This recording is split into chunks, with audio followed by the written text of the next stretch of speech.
السلام علیکم ورحمۃ اللہ وبرکاتہ۔ ارطغرل کیا ہے؟ ارطغرل دیکھنا جائز ہے ناجائز ہے؟ ارطغرل کے ڈرامے میں جو خواتین ہیں وہ بھی یقیناً غیر محرم ہیں، اور انہیں دیکھنا کیا ہے، جائز ہے ناجائز ہے؟ اس حوالے سے بہت سارے سوالات لوگ کر رہے ہیں، ہو رہے ہیں، اور ہر کسی کا اپنا اپنا اس میں موقف ہے۔ میں اس وقت اس کی علمی بحث میں نہیں پڑھنا چاہتا۔ میں جو کہنا چاہتا ہوں وہ یہ ہے کہ کوئی بھی کام جب آپ ایک پالیسی کے تحت کرتے ہیں، کوئی بھی ایک مقصد کے تحت جب کوئی کام کیا جاتا ہے، اور اس مقصد کے تحت جب کام کر کے ایک مستقل بنیادوں پر کوئی کام کیا جاتا ہے تو اس کے بار صورت اپنے اثرات ہوتے ہیں۔ آپ دیکھیں کرونا لے لیں۔ اب کرونا کیا ہے؟ اب اس کے بارے میں مختلف آراء آ رہی ہیں۔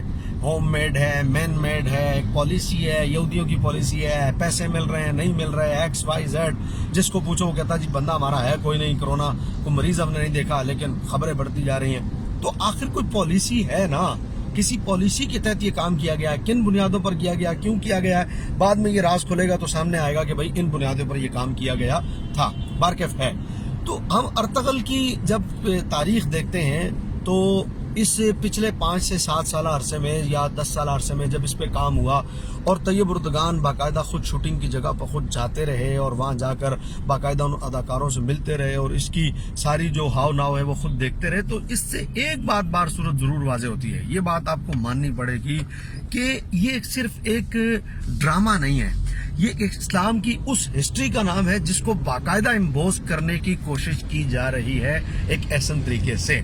یہی وجہ ہے کہ جب کوئی کام باقاعدہ پلاننگ کر کے کیا جاتا ہے، وہ اچھا ہو یا برا ہو اپنے اثرات چھوڑتا ہے۔ آج بچے پر ارطغرل کا نام ہے، غازی اسلام ارطغرل رحمۃ اللہ تعالی علیہ، اور اس کے بیٹے عثمان، اور وہ جو کردار ہیں جن انداز سے کردار، چونکہ یہ ڈرامہ نہیں ہے، یہ ایک تاریخ ہے، ایک ہسٹری ہے جو باقاعدہ بیان کی جا رہی ہے۔ اس کے ساتھ ایک اور بات میں آپ کو بتاؤں، جب اس کی پلاننگ کے تحت ایک امبوز کیا جا رہا ہے تو پھر وہ اپنے اثرات دکھا رہی ہے، اور اس کے اثرات باقاعدہ نظر آ رہے ہیں۔ آج بچہ غازی بنتا ہوا نظر آ رہا ہے۔ اس کا مطلب ہے کہ جب کوئی کام پلاننگ کر کے کیا جائے تو ایسا ہی ہوتا ہے، اور یہ پہلی دفعہ، یعنی یہودی تو پلاننگ کرتے ہی رہتے تھے، اس دفعہ اہل اسلام نے ایک بہترین پلاننگ کر کے ایک اپنا جو ایک کردار تھا اصل میں وہ بیان کیا، اور جو اس کو دیکھ رہا ہے، حالانکہ یقین کریں میں اس وقت ڈرائیو کر رہا ہوں، میں نے ابھی تک اس کی کوئی قسط بھی نہیں دیکھی جس کو یہ کہہ سکوں کہ میں نے کوئی پوری قسط دیکھی۔ چھوٹے کلپ اس پہ موبائل پہ جو آ رہے ہیں وہ دیکھیں، تو ہر بندہ اس کے اثر میں گرفتار ہے، اور ہر بندہ یہ کہہ رہا ہے ایک دفعہ دیکھ لو، تو بندہ کہتا ہے بس دیکھتے ہی رہو۔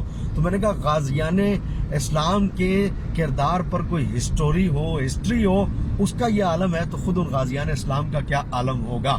میری آج کی ویڈیو دیگر ویڈیو سے تھوڑی سی ضرور طویل ہوگی، لیکن ایک بات دلچسپ ہے جو میں آپ کی خدمت میں عرض کرنا چاہتا ہوں۔ امام احمد رضا بریلوی ہیں جی، انہوں نے بریلویت شروع کی، یہی نعرہ نا؟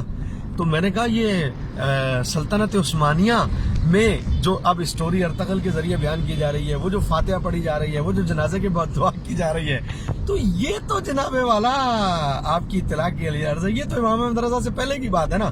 تو پھر بریلویت جو ہے یہ امام احمد رضا کے بعد تو شروع نہیں نہ ہوئی، یعنی بریلویت تو ایک جگہ کا نام ہوا نا، بریلی تو ایک جگہ کا نام ہوا، تو وہاں سے بریلوی نسبت کی وجہ سے ہوا نا، ورنہ عقائد اہل سنت جو ہیں وہ تو آپ غازی ارطغرل کا کردار ادا کرنے والے کی دعا، اور پھر جنازے پر دعا، اور پھر فاتحہ پڑھنا، یہ سب کیا ہے؟ اور یہ ڈرامہ نہیں ہے، یہ ہسٹری ہے۔ اس کا مطلب ہے کہ الحمدللہ اہل سنت کے جو معمولات ہیں وہ بات کے نہیں ہیں، بلکہ یہ ہسٹری میں چلتے چلے آ رہے ہیں، اور یہ وہ ہیں جو حضرات صحابہ کرام رضوان اللہ تعالی علیہم اجمعین سے، اور نبی علیہ الصلوۃ والسلام کا اپنا عمل، پھر اس پر عمل کیا صحابہ نے، اور وہی اس پر کاربند اہل سنت۔ بارکیف اس ڈرامے نے یا اس ہسٹری نے ایک دفعہ دشمنان اسلام کو ہلا کے رکھ دیا ہے، ان کرداروں نے ہلا کے رکھ دیا ہے۔ میری دعا ہے کہ اللہ تبارک و تعالیٰ ان کی جنہوں نے اس پر باقاعدہ پلاننگ کر کے اس کو امپوز کیا ہے، اللہ تعالیٰ ان کی یہ خدمت قبول فرمائے، اور خدا کرے کہ وقت آئے کہ بچہ ارطغرل بنے، بچہ غازی بنے، بچہ ممتاز قادری بنے، علم الدین شہید بنے، بچہ خادم حسین رضوی بنے، تاجدار ختم نبوت۔ زندہ باد، لبیک لبیک لبیک۔